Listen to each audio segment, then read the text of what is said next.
زانتیا یا پارس ELX بعد از EF7 سرسخت‌ترین رقیب ELX همون سیتروئن زانتیاست. یه جورایی میشه گفت موتورهاشون یکیه. البته تو ایران جا افتاده که همه پژو پارس ELX رو همون پارس موتور زانتیا میشناسن. همین قضیه باعث شده که همیشه این دو خودرو با هم رقابت داشته باشن. زانتیا تو ایران دو نسخه بیشتر نداره، زانتیا 1800 و زانتیا 2000 cc.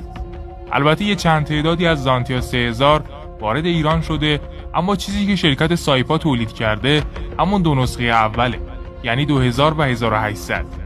ELX سوارا بر این باورن که شرکت سیتروئن زیر مجموعه شرکت پژو هستش. بنابراین اونا معتقدن که موتور زانتیا در واقع موتور خود ELXه، نه زانتیا. ولی زانتیا سوارا اصلا اینو قبول ندارن. حالا جدا از این بحث ها، به نظر شما کدوم شتاب و سرعت بهتری داره؟ پارس ELX یا زانتیا 2000؟ تو کامنت ها بنویسید. دمتونم گرم.